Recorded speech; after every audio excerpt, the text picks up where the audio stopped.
Lo que les voy a contar no es una explicación académica ni científica, por supuesto, ni siquiera universitaria, entre comillas, de la situación del arte actual. Llegaremos en la tercera conferencia, llegaremos en la tercera charla, llegaremos al arte actual. Pero lo que les voy a explicar es una novela. Es cómo me he explicado yo a mí mismo este proceso extrañísimo. Me gustaría comunicarles a ustedes mi extrañeza, que vieran ustedes hasta qué punto es extraño lo que ha sucedido con el arte. No basta con ir a una exposición y ver a un señor que da saltos encima de un escenario o que cuelga una sardina de una cuerda, no basta con esto. En realidad, la extrañeza, el misterio que hay detrás es enorme. Y por supuesto, a muy poca gente le interesa como misterio. A mí me interesa como misterio, ¿no? El arte ya solo me interesa como misterio. Y lo que les voy a contar es un poco el relato que me hago yo a mí mismo de cómo se ha llegado ahí. Cómo hemos llegado a ser como somos, ¿no? Es todavía un asunto sin esclarecer cómo y por qué se produjo una tan abismal transformación de las conciencias en la Europa de finales del siglo XVIII. Todo lo que podemos afirmar es que a partir de 1770 comienza una ruptura con la historia tradicional de Occidente, en la que la Revolución Francesa, que parece que sea un punto de inicio, a mi modo de ver, es simplemente la fiesta fin de curso. La cosa había empezado muchísimo antes. La Revolución Francesa es una fiesta, pero una fiesta que celebra que ya han ganado, pero la cosa ha empezado mucho antes. La ruptura fue violenta y construyó un sistema mental que suele llamarse modernidad. Y todavía hoy, 250 años más tarde, sigue siendo dominante, aunque con claros indicios de acabamiento. ¿Qué es lo que se rompió hacia 1770, 1780? ¿Qué es lo que se rompió? Porque la conciencia de novedad, que empieza ahí, la conciencia de novedad define el tiempo anterior como acabado, como finalizado. Y algo que había durado cientos de miles de años empezó entonces a eclipsarse, a esconderse, a desaparecer. Algo que siempre había acompañado a los humanos y que ahora ya no era necesario. Eso de lo que ya podíamos prescindir era nada menos que nuestra capacidad para oír, entender, negociar, soportar, odiar o alabar al Dios, a la divinidad, a las divinidades, a lo divino. Lo que se estaba ocultando o desapareciendo era el propio Dios, los dioses, la divinidad. Utilizo una terminología que ha universalizado Heidegger con términos como el olvido del ser, aunque desde luego el ser de Heidegger no es por supuesto un Dios, sino en todo caso su fundamento. A partir de esa ruptura, las religiones sobrevivirían, pero como grandes organizaciones sociales que darían consuelo a las gentes, aunque su razón de ser, la divinidad, ya había desaparecido. Me gustaría insistir en este punto. Durante milenios, quizá desde el origen mismo del humano, hubo siempre una presencia trascendental con la que el humano, el mortal, negociaba su situación en el cosmos, su vida, su muerte, se situaba, se entendía, se comprendía, se daba razones. El Dios podía ser uno o múltiple, bondadoso o malvado, animal, vegetal, meteoro, antropomorfo. En todo caso, siempre estaba allí, sea para castigar, sea para premiar, siempre como una presencia indiferente, pero infinita, inmortal y omnipotente. Y eso es así desde el origen del humano, porque las señales que tenemos del antropoide originario así lo indican. Los científicos, los antropólogos, etcétera, la primera diferenciación que hacen entre humanos y animales es justamente esta: el descubrimiento de la muerte, el enterramiento. Y fíjense ustedes que el enterramiento no es otra cosa que el invento de la inmortalidad. En el momento en que este simio evolucionado descubre que se muere, en ese mismo instante ha inventado la inmortalidad, necesariamente. Por tanto, es simultáneo el descubrimiento de que se muere y la aparición de la divinidad. Todavía este año, este mismo año, el descubrimiento de un antepasado muy anterior, lo han leído ustedes hace poco, se ha determinado como humano simplemente porque han encontrado enterramientos en ese lugar. Hacia 1770, el Dios, el inmortal, comenzó a desaparecer. El aprendizaje de vivir en soledad, en un cosmos vacío y polvoriento, no tener como compañía una presencia infinita y eterna a la que referirnos, iba a ser lento y doloroso. Habría que descreer de muchas realidades tenidas hasta entonces por verdaderas y que ahora se iban a convertir en viejas supersticiones, porque los modernos desprecian a los antiguos con una soberbia sorprendente. El Dios se convierte en objeto de antropólogos, de etnólogos y muchas veces de psicoanalistas. Ahora bien, una religión sin Dios, o con un Dios que se ha ocultado, quiere decir una institución que sabe demasiado como para creer, por ejemplo, que hemos sido creados de la nada, o en 7 días, o que nos espera una vida eterna en la gloria, o que los muertos resucitarán. La religión es ahora una filosofía de la religión, excepto en algunas bolsas arcaicas como los islamistas. Y del mismo modo, el arte, que fue una actividad tan originaria como la religión y que sirvió de explicación y sentido de los humanos desde su comienzo, porque desde que hay enterramiento hay, entre comillas, arte, es decir, el arte lo inventaremos en el siglo XVIII, pero por vía retrospectiva llamaremos arte, pues ¿qué os puedo decir? A los enterramientos etruscos, egipcios, que evidentemente no eran arte, eran otra cosa, pero que ahora nosotros podemos llamar con toda legalidad arte, porque el arte era otro modo de explicación, otro sentido que se daba a la humanidad a sí misma. Pues bien, el arte, que había sido una actividad tan originaria como la religión, se va a convertir en estética, en filosofía del arte. Ambas, religión y arte, se convertirán en fuerzas ancilares de la ciencia, último pilar de la significación, pero actividad, sin embargo, perfectamente impotente para ofrecer sentido a la existencia. La ciencia no explica, no es esa su tarea. La ciencia describe. El primero en entender este abismo que se abría a finales del siglo XVIII fue Hegel. En su colosal sistema hay una división tripartita que se mantiene en lo macro y en lo micro. Y cuando trató el asunto del arte en su estética, quedó inacabada. La comenzó en 1818, pero solo se publicó después de su muerte. Distinguió 3 momentos históricos. El momento simbólico abarcaba todo lo anterior a Grecia y ponía especial énfasis en Egipto, a pesar de que, fíjense ustedes lo que se podía saber de Egipto en 1818. Venía luego el momento clásico, Grecia-Roma. El estudio de Hegel en su estética sobre Grecia ha sido seminal. Es decir, toda la Grecia posterior se ha basado en los análisis de Hegel.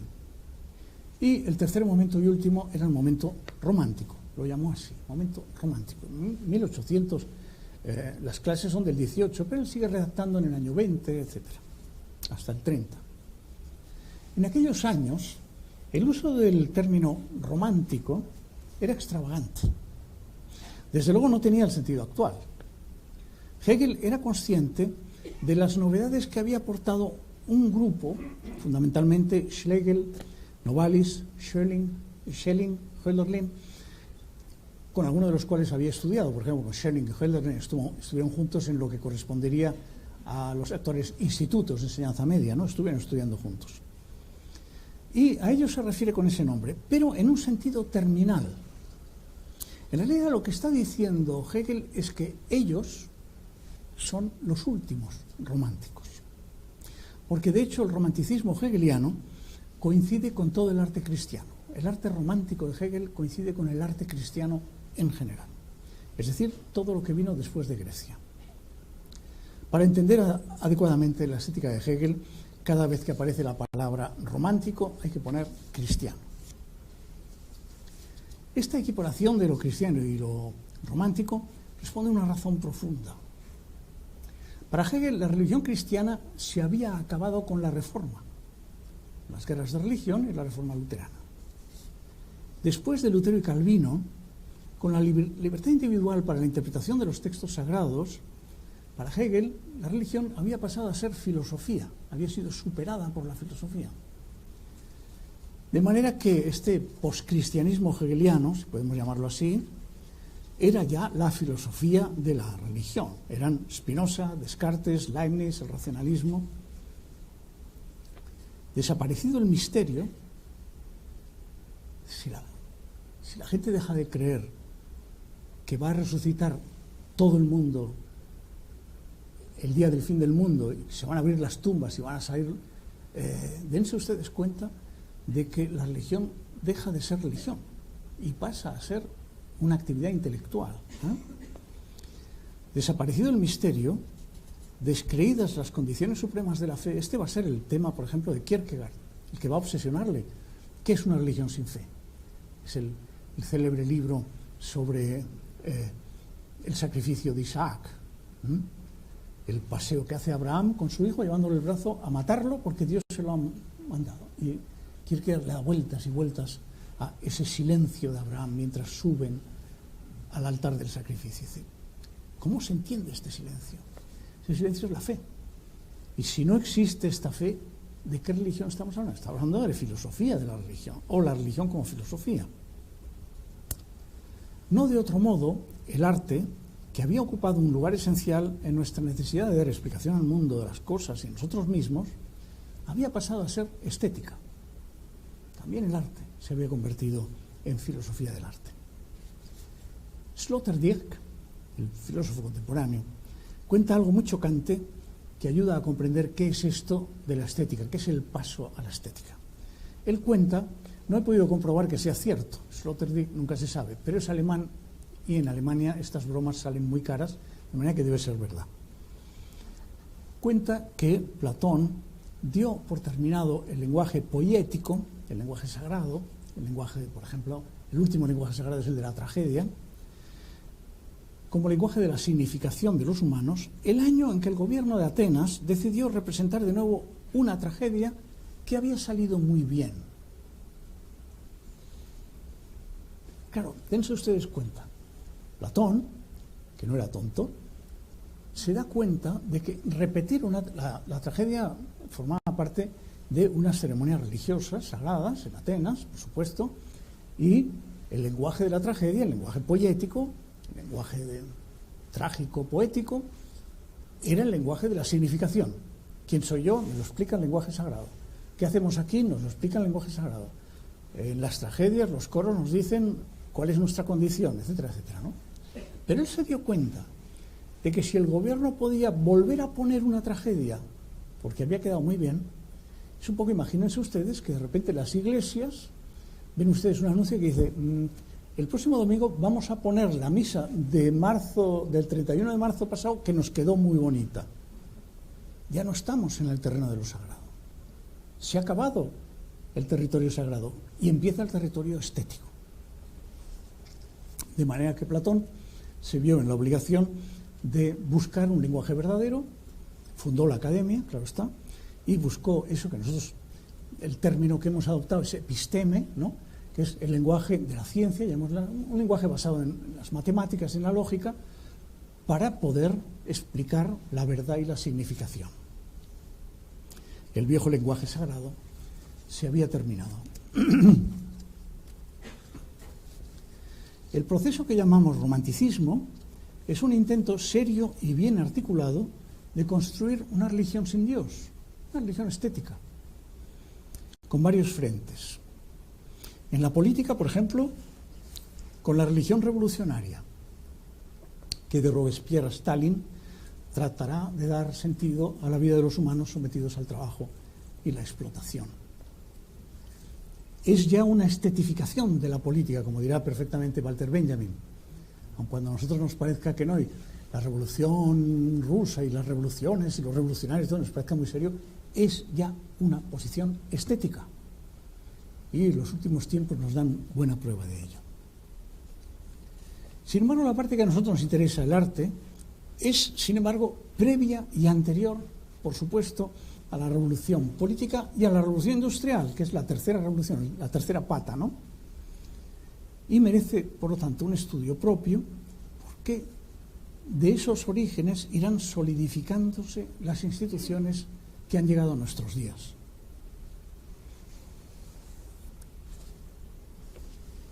En un ensayo que no llegó a publicar en vida, que se llama The Roots of Romanticism, hay una traducción en Taurus, Isaiah Berlin defendió la tesis de la historicidad del romanticismo. Hay otros autores, por ejemplo Kenneth Clark, tan importantes o tan famosos, tan notorios, digamos, tan estrellas como Berlin, Kenneth Clark, que ven la oposición clásico-romántico como una escisión atemporal. Es decir, siempre ha habido un enfrentamiento clásico y romántico. Nos vamos a Roma y encontramos un enfrentamiento clásico y romántico. Nos vamos al barroco y al enfrentamiento.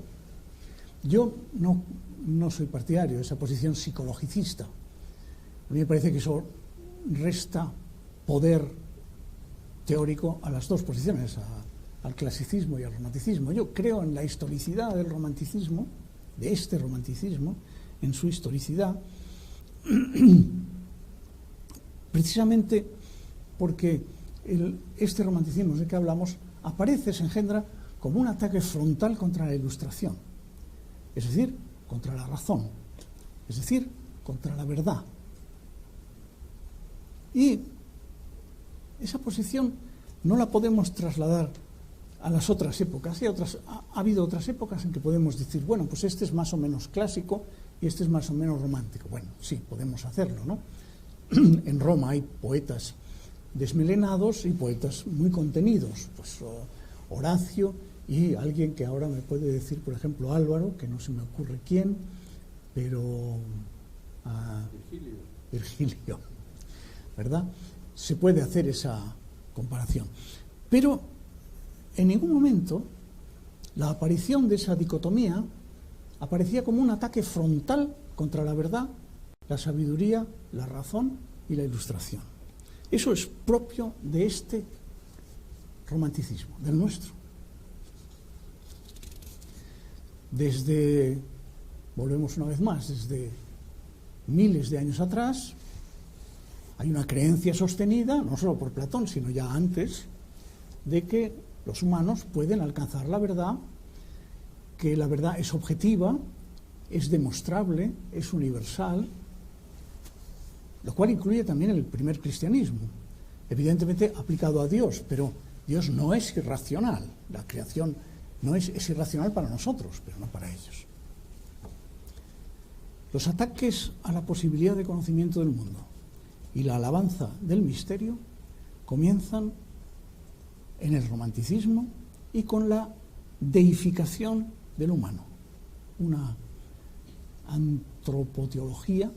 El humano se convierte en Dios, es decir, Dios ha desaparecido, pues ahora los dioses somos nosotros, y el humano divinizado se convierte en el genio creador. Genio creador es un término que ya no nos asusta, pero en su momento tenía un significado muy fuerte. El romanticismo separa al hombre de acción, al genio artístico o político, de la masa, que todavía hoy algunos políticos llaman burguesa o burguesía. Solo el héroe y el genio están justificados porque transforman el mundo. Todos los demás son esclavos. Y en cierto modo no tienen un particular derecho a vivir. Se les tolera. Hegel utilizaba unas palabras terroríficas. Decía que aparte del genio y el tal, luego estaba el estiércol del mundo. El estiércol del mundo éramos todos nosotros, que permitíamos que luego saliera una florecilla extraordinaria que era el genio. Esta peculiar división se ha mantenido hasta el día de hoy. Han cambiado las actividades y, por ejemplo, los músicos, en lugar de componer sinfonías, se agitan sobre un escenario y rompen un violín sobre la cabeza. Pero su alzamiento idolátrico sobre la masa se conserva intacto y es romántico. Los genios políticos, aunque algo depreciados tras la experiencia nazifascista, continúan siendo ídolos irracionales y misticoides, como el Che Guevara o como Chávez, aquí entre nosotros. Durante el siglo XX, la idolatría de Stalin, Mao, Castro, Hitler, Mussolini, Perón y otros revolucionarios menores fue general entre la izquierda y la derecha. Bien, esa es una pervivencia del romanticismo y ha aguantado hasta hoy. Da signos de fatiga, pero continúa dándonos la tabarra, desde luego, todas las mañanas en las noticias de nuestro país. Que el movimiento arranca en Germania añade una peculiaridad al proceso. En aquel momento, el inmenso Estado germánico estaba dividido entre, por una parte, el Imperio Austrohúngaro y lo que hoy llamamos Alemania, que era un rompecabezas de 300 principados y más de 1000 estados menores. La ausencia de nación alemana tuvo una influencia enorme en el potente nacionalismo que acompañará desde el comienzo al movimiento romántico.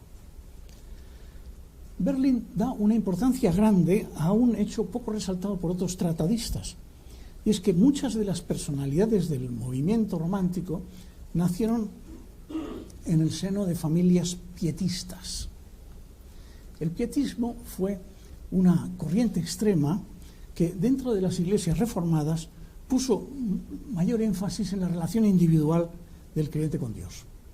Hegel había dicho, en el momento en que cada uno de nosotros puede interpretar la palabra divina, se acabó la religión verdadera, o la religión real. A partir de ahora empieza la filosofía de la religión.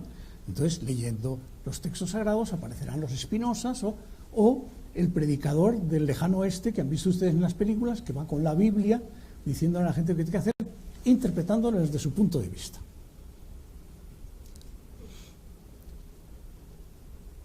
El pietismo es una corriente que dentro de esta libertad de interpretación es la más extrema. De tal manera que esa voz interior a la que antes llamábamos Dios, completamente ajena al mundo, no es otra cosa que la absoluta subjetivización que destruye el clasicismo. El artista romántico no puede obedecer reglas, del mismo modo que no puede obedecer las normas de la Iglesia, porque es él quien las crea. Uno de los primeros ejemplos de esta subjetivización progresiva es el escritor Johann Georg Hamann, hoy olvidado completamente, pero muy importante y muy popular en su tiempo y muy influyente en tres personalidades enormes, que son Goethe, Schiller y Herder. Pietista, desde luego, amigo de Kant, que también era pietista, fue uno de los primeros que en el siglo XVIII, estamos en la mitad del siglo XVIII, uno de los primeros en rechazar la razón y la ciencia. Como él mismo dice, la aspiración del humano es la acción, la creación, no la disección. Entender el mundo no es trocearlo y disecarlo, dice, sino transformarlo. Es un grito que vamos a oír hasta las últimas revueltas marxistas y las nuestras revueltas callejeras. No estamos aquí para entender el mundo, sino para transformarlo. Lo han oído ustedes 1000 veces y lo han visto en todos los periódicos. Hacia 1770, por lo tanto, domina la cultura alemana un movimiento artístico, fíjense que es ya un movimiento, es uno de los primeros, que llaman Sturm und Drang, tempestad y pasión, tempestad e impulso, etc. Creció sobre todo bajo la influencia de Hamann y de Herder. Y su propuesta ideológica es liberar a los artistas de las ataduras que impone el clasicismo y las diferentes academias, de manera que se exprese con total libertad. Fíjense ustedes cómo todo esto ha llegado. Estamos en 1770. Vayan ustedes a un colegio y pregunten a un profesor qué va a hacer con el niño. Les va a decir que se exprese, que tenga total libertad para ser él mismo, etc. Todo esto viene de aquí. Muchos son los ejemplos literarios del movimiento Sturm und Drang. Pero yo les aconsejaría a ustedes que buscaran alguna de las 20 sinfonías de Haydn que llevan ese nombre, la Sturm und Drang. Y si quieren les recomiendo 3. La 44, la Trauer, la 48, María Teresa, y la 49, la Passione. Son 3 extraordinarias sinfonías que si las oyen dirán, bueno, ya sé lo que es el Sturm und Drang. Oírlas ahorra muchas lecturas. El otro pietista, Herder, proponía otro de los elementos básicos del romanticismo. El valor de la creación, decía, ha de dejar de residir en la obra y ha de pasar al creador. Fíjense que anteriormente lo importante para saber si lo que estábamos contemplando era bueno, malo, verdadero, falso, si nos gustaba o no nos gustaba, estaba en el objeto, en la pieza, en la obra, en la materialidad. Ahora no. Ahora lo que nos tiene que fascinar en la obra es el alma del genio, el espíritu del creador, su imaginación, su originalidad, etcétera, todos los términos a los que están ustedes habituados. Nuestro juicio no puede ya dirigirse hacia la obra en el sentido de si está bien o mal ejecutada, sino a la intensidad y riqueza vital que expresa. Comienza el imparable ascenso del artista como único sustento de la obra, que cristalizará, por supuesto, en las vanguardias, pero sobre todo, ya lo veremos en la tercera charla, en las posvanguardias, en donde el artista ya sale a escena él como obra de arte. Es decir, yo soy la obra de arte. Políticamente, Herder es además el fundador de las teorías etnolingüísticas que afirman la intransitividad de las lenguas, es decir, que cada grupo humano es un producto de su lengua. Ni que decir tiene que Herder es uno de los ídolos del nacionalismo catalán. Sentimentalismo y color local serán los ejes del arte romántico. Un paso más allá. Se impone también la creencia de que los genios, estos genios activos y creativos, tienen el deber de enfrentarse a la sociedad porque las leyes no están hechas para ellos. Es más, estos genios de la voluntad son ellos los que crean las leyes, son los verdaderos protagonistas morales de la sociedad. Leyes que no surgen de la razón, no surgen de la sabiduría sino que surgen del instinto, de la naturaleza, eso que a veces se llama el pueblo. De tal manera que Schiller, por ejemplo, puede hacer de un criminal, Karl Moor, el protagonista de su tragedia, de la célebre tragedia Los bandidos, que tuvo un inmenso éxito, ¿no? Y es ya modelo porque Karl Moor, que es de buena familia, eso siempre sucede, claro, detesta su sociedad por injusta y frívola y decide convertirse en un bandido, en un fuera de la ley, para dar libertad a sus instintos, para ser libre. Vean ustedes esa línea que no bajará ni un minuto. Piensen 10 años más, bueno, unos pocos más, 30 años más tarde, piensen en los piratas de Byron o de Espronceda, hasta llegar a Johnny Depp, porque el pirata sigue siendo un ídolo en la actualidad, un ídolo de hombre libre, ¿no? En resumen, si la cultura occidental se había basado en la idea de que la virtud del humano, lo que le diferenciaba del animal realmente era el conocimiento racional, ahora comienza una nueva época, la modernidad, en la que la razón ya no es una guía segura, ni la sabiduría una virtud. Para la modernidad ya no hay que conocer el mundo, sino crear mundos posibles. Piensen ustedes, por ejemplo, en el mundo posible que quisieron crear los Khmer rojos, que cuando tomaron el poder, la primera orden fue que bajaran toda la tecnología que tuvieran los hogares, neveras, lavadoras, etc., a la calle, pasaron las apisonadoras y las destruyeron. No hay separación entre el objeto de estudio y el sujeto que lo estudia. Ambos forman un único y todopoderoso sujeto. Este rechazo de la razón es perfectamente compatible con la preponderancia de la ciencia y el enorme poder que supuso la ciencia en Europa del XIX. Son las dos fuerzas del romanticismo. Por una parte, el dominio creciente sobre el mundo material y, de otra parte, la interpretación subjetiva. Esta convivencia de opuestos es uno de los caracteres principales del romanticismo y de la modernidad, de nosotros mismos, ¿no? Años más tarde, los que sean aficionados a estas cosas recordarán cómo ya a partir de Feyerabend, incluso anteriormente de Kuhn, los científicos dirán que también la ciencia es subjetiva. Es que ya no quedará ni siquiera la ciencia en la objetividad.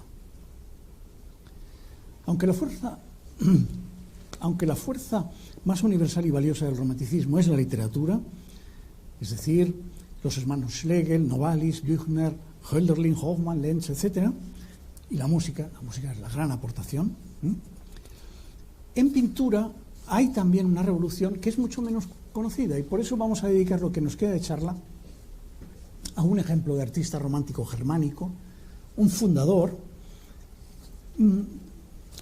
que es Caspar David Friedrich, claro, muchos de ustedes le han reconocido ahí, el más relevante de la escuela romántica y el teórico más interesante del movimiento. Veremos a través de sus ojos cómo se dan ya todos los elementos que pasaron luego a las vanguardias europeas del siglo XX y que veremos la próxima semana. En tanto que filósofos, los artistas románticos saben que la verdad no es un objeto escondido por Dios en una exterioridad que ya no existe, sino que la naturaleza gusta de esconderse, de Heráclito, no. La verdad es algo que el sujeto crea por medio de sus facultades. Es una creación del sujeto. Este romanticismo, hijo de Kant, de Fichte, de Schelling, de los Schlegel, para estos, la verdad se construye dentro. La verdad no está fuera, la verdad se construye dentro. Y una vez construida, se expresa, se expone, se saca fuera. Y de ese modo puede ser vista. En nadie es ello tan evidente como en Friedrich, uno de los más extraordinarios artistas de todos los tiempos. Muy pocos artistas tienen un universo tan coherente como el de Friedrich, a quien podríamos tachar de parco o escaso, si no fuera porque su concisión es como la de Vermeer, la de Chardin, la de Morandi, la de Giacometti, es el resultado de una extraordinaria concentración. Y es, de otra parte, ya un modelo de la novela del artista romántico. Fue recibido como un genio en su primera aparición, en 1810. Y sus primeras grandes pinturas la compró nada menos que el rey de Prusia. Pero para 1820 ya la habían olvidado, y a partir de 1830, cuando Goethe da el giro y reniega de los románticos, se convertirá en un paria. Vivió en la pura miseria, murió en 1840, y además de la miseria económica, seguramente tenía un grado muy elevado de locura y de manicomio. De nuevo estamos ante un personaje de familia pietista él mismo, que nunca viajó fuera de su país, y eso es muy raro en un pintor. Recuerden ustedes que no hay pintor europeo que no haya hecho el viaje a Roma, hasta que Friedrich dice, ¿a Roma? ¿Para qué? Porque efectivamente ya no tiene ni que mirar a los modelos, porque él va a crear el modelo, ni tiene que mirar la naturaleza, sea eso lo que sea, porque él la va a crear.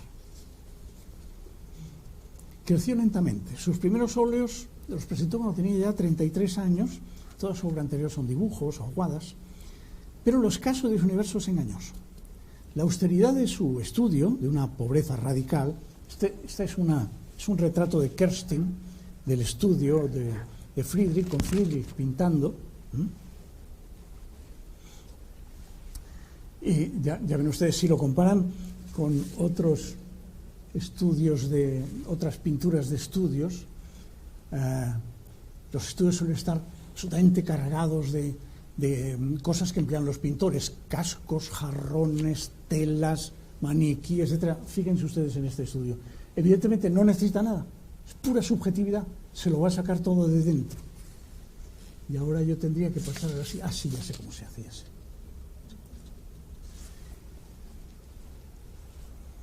Esta sobriedad colabora con el otro gran elemento de su pintura, que es una obsesiva simbología de la muerte. Fíjense ustedes que estamos, como les decía, en una religión sin Dios, en una religión secular. El arte se ha convertido en una religión. Pero, justamente porque es un creador, es uno de los primeros, se conservan elementos todavía que podemos considerar narrativos, ¿no? Aquí, por ejemplo, ven ustedes el peregrino, el Wanderer del romanticismo alemán, ¿no?, que Schubert compondrá maravillosas canciones. El Wanderer, que ha llegado hasta aquí, seguramente se dirige hacia este templo completamente de ciencia ficción y ha quedado ante el abeto y sus dos muletas han quedado aquí. Seguramente va a morir. Y vean ustedes que en realidad la iglesia es un abeto o el abeto es una iglesia. Es decir, estamos en el panteísmo romántico más extraordinario, en el que la religión no es material, no tiene materia, no tiene materia. En una buena cantidad de sus 300 pinturas conservadas, los personajes nos dan la espalda. Están ahí como si ya se hubieran ido o estuvieran yéndose y nosotros fuéramos a seguirles, nos vamos a ir nosotros después, ¿no? Es una figura célebre en el lenguaje pictórico alemán, es la Rückenfigur, la figura que está de espaldas, que nos oculta el paisaje para que lo veamos a través de sus ojos. Vean algunos ejemplos. Este es el más famoso, y se ha hecho famoso porque una colonia, Loewe, yo creo, lo ha utilizado como anuncio para decirle a la gente que se ponga perfumes de nube, ¿no? Pero y se llama evidentemente Der Wanderer, este es el caminante solitario, ¿no? Pero también está este copiado 1000 veces. Ah, no, este es un momento. Este es de 1830, sí, son los dos hombres mirando el crepúsculo, una vez más. La muerte está ahí, nos vamos a ir, y ellos están de espaldas mirándolo. La mujer en la ventana, copiada por todos, especialmente por Dalí. La mujer en la ventana, no sé si se ve desde ahí, pero está viendo pasar los barcos. Ven el mástil, seguramente estamos en Hamburgo, y está pasando el mástil. Evidentemente, en el mundo de signos de Friedrich, en su semántica, los barcos son evidentemente la vida que se va. Este es maravilloso, los acantilados de sal. Ahí tienen a las figuras de espaldas. Este es inmenso, podríamos pasarnos una hora hablando de... Este es el coracero ante el bosque alemán. Evidentemente es una referencia a la invasión alemana. El Cuervo, en primer término, nos dice que el coracero, que son los coraceros napoleónicos, va a ser devorado por el bosque alemán. Y les traigo también este porque es el único que hay en España. Este está en la Thyssen, en la Fundación Thyssen. Y es el único que pueden ustedes ver con sus propios ojos. Es una bellísima pintura que se llama Mañana de Pascua. La Mañana de Pascua. Una vez más, las figuras que se alejan hacia la muerte. De hecho, estos personajes que están de espaldas no explican nada. Recuerden ustedes que en la pintura tradicional hay muchos personajes que están de espaldas, en Rafael, por supuesto, y en Poussin y en muchos. Pero los personajes que están de espaldas, significan, siempre están haciendo algo para explicar el cuadro. Normalmente señalan, casi siempre señalan, otras veces se exclaman, otras veces se sorprenden, etc. Pero estos no, estos están ahí. No es que formen parte del paisaje, es que son el paisaje, son como los árboles, las piedras y las cosas. Son ya paisaje subjetivo. Y nos obligan además a una operación que cuando uno puede entretenerse con esto es maravillosa, y es que nos obligan a ver a través de los ojos de Friedrich, que ve los ojos de sus propios personajes, un redoblamiento de la subjetividad. Nos obliga a ver doblemente, o sea, uno se pregunta qué ven en la mañana de Pascua estas pobres mujeres, qué ve Friedrich, comprenden ustedes, un encadenamiento de subjetividades. Friedrich comparte con Otto Runge, el segundo gran maestro romántico, una radicalidad religiosa que no obedece a ninguna iglesia. Es un panteísmo, un animismo, que les lleva a considerar los objetos del universo como si fueran mensajes secretos de una divinidad cósmica. La tarea del pintor, tan exigente como un sacerdocio, es transcribir esos jeroglíficos, así los llama Runge. Friedrich es el primero de los románticos en dedicarse por entero al paisaje, pero es que ahora el paisaje es simplemente el cambiante rostro del espíritu universal, del mundo considerado como un ser viviente, animado y orgánico, ¿no? Les paso algunas solo para que vean los que no lo conozcan. Estos son paisajes, este es de 1819, y son de los primeros paisajes sin figura, solo paisaje, pero además que no representan nada, porque hay paisajes sin figura antes, pero por ejemplo, pues porque muestran una catedral, un pueblo, una ciudad, un valle, un río, siempre con una significación concreta y normalmente con un imperativo. Recuerden ustedes uno de los más maravillosos paisajes antes del paisaje, que es la vista de Toledo de El Greco. Pero claro, es un encargo y lleva un facistol en donde se explica el asunto, etcétera. Aquí no. Aquí estamos es como el momento en que Bach abandona la palabra y compone música estrictamente instrumental. Que claro, la gente se pregunta, ¿pero qué está diciendo? ¿Pero qué es esto? ¿De quoi s'agit-il? Aquí es lo mismo, es decir, no hay nada. Ruskin llamará a este tipo de paisaje un estado de alma, un estado de ánimo, un estado de ánimo. Otro tipo de paisaje, como este, la Cruz de las Montañas, vuelve a lo que les mostraba antes, ¿no? Esa religión de la pintura o esa religión sin Dios en la que los árboles y las iglesias se confunden porque es el mundo lo que es una iglesia, por decirlo así. Es el mundo lo que es sagrado, es un panteísmo, ¿no? Y la cruz en realidad no es más que otro árbol.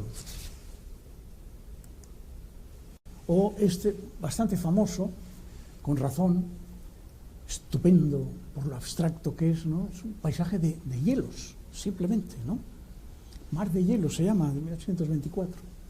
Extraordinario. Por supuesto, hay interpretaciones. Como es lógico, ese tipo de paisajes creaban una enorme inquietud, sobre todo a los críticos y a los ideólogos. Entonces, inmediatamente apareció la interpretación de que esto era un naufragio y que esto representaba la tragedia de los exploradores, etc. Para nada. A mi entender, para nada.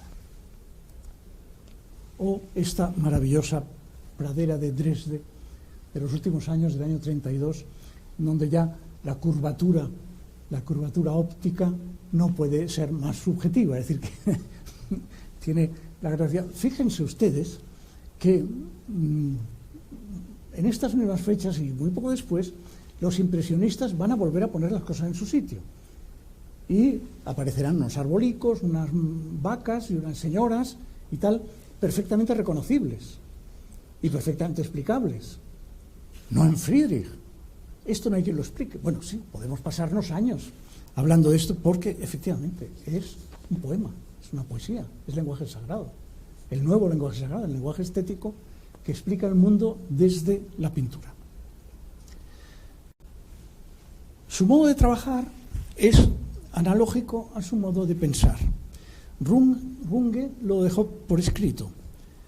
Cuando la pintura no surge del exterior, cuando no estás copiando, entonces la obra ha de surgir de la imaginación y de la mística del alma, y entonces ha de proceder con una precisión obsesiva. Es muy bueno porque justamente porque ahora es la imaginación y no el objeto real el que se está reproduciendo, la precisión es obsesiva. Carus, el tercero de la Fundación Romántica, describió cómo trabajaba, pero me lo voy a saltar porque nos quedan solo 10 minutos. Trabajaba con una enorme precisión, muy despacio, hasta que las pinturas quedaban como si fueran esmaltes, ¿no? Bien, para Friedrich, un cuadro es una oración, un rezo a la madre naturaleza, al cosmos. Y su valor no depende ni de la retórica ni de la técnica, sino del sentimiento. Sus pinturas son imágenes sagradas de una religión sin Dios. Como les dije antes, empezó muy tarde. Su primera pintura pública, la primera, se presentó con esto en el año, cuando tenía 33 años, en el año 1808, y ya está la totalidad de su obra. Para empezar, es un altar. Observen ustedes que es un altar. Es un altar sin Dios. Y ya en su época se creó un escándalo monumental porque había inventado un paisaje absolutamente, vamos, incomprensible para la gente de la época, ¿no? El dios representado en el triángulo del ojo, como ven ustedes, es el dios de la pura racionalidad. Estamos en el dios de los deístas, de los racionalistas.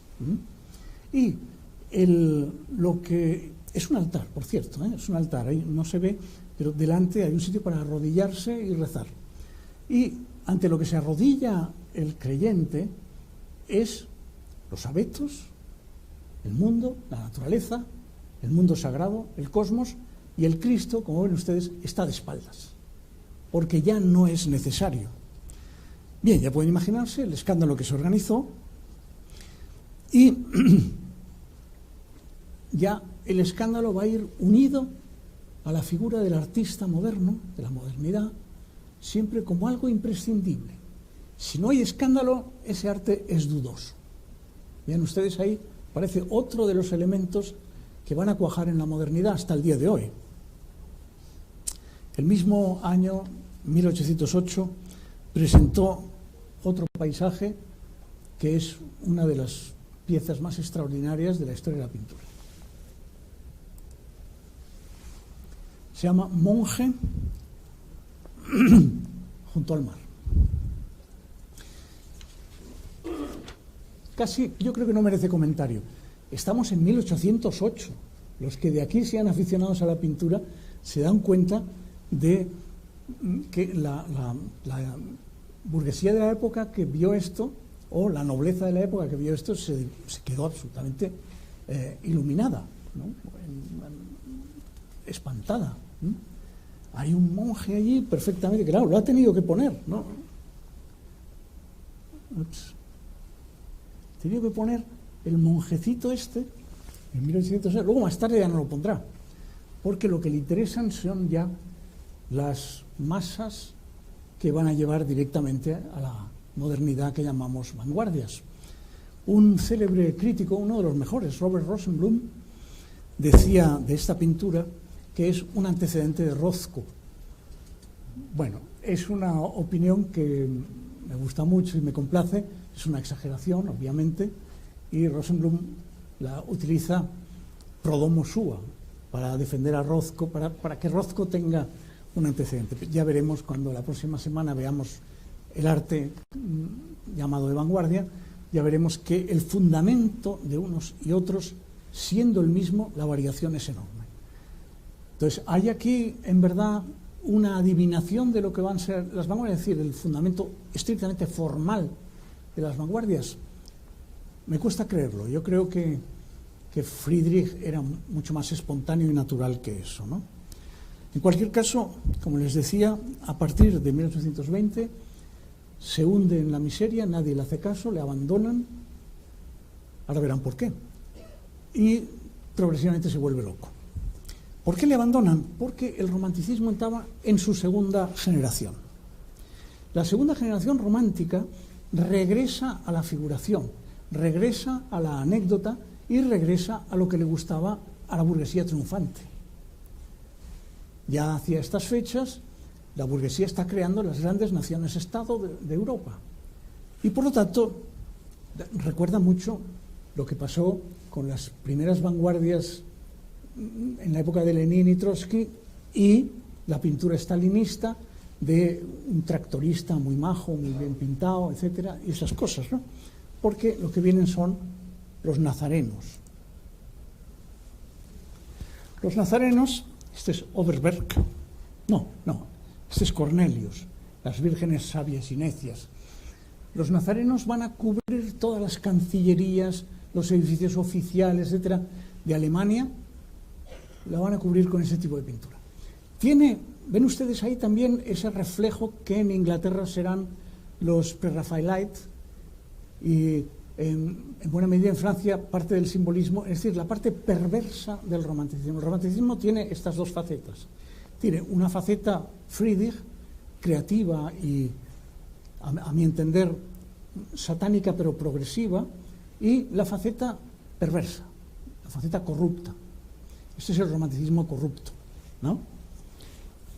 Todavía ahora, si viajan ustedes pues a Berlín o a Múnich, tal, encontrarán los grandes frescos de estos caballeros que llenaron Alemania y a pesar del bombardeo al que les sometimos han sobrevivido. Este sí que es Oberberg, ya ven ustedes, ¿no? Friedrich muere en 1840. Llevaba ya una década desaparecido y en la ruina más absoluta. Pero fíjense que desde el principio tiene claro el programa del artista romántico tal y como se lo he descrito. En una carta a Schulz de 1809 dice: soy la vanguardia de la barbarie, negra como la noche, avanzando orgullosa, pisoteando con desprecio las reglas, las cadenas, las ataduras que someten al espíritu a los caminos trillados. A mí me parece que es la mejor introducción que podemos tener para la próxima semana, meternos con las vanguardias. Muchas gracias.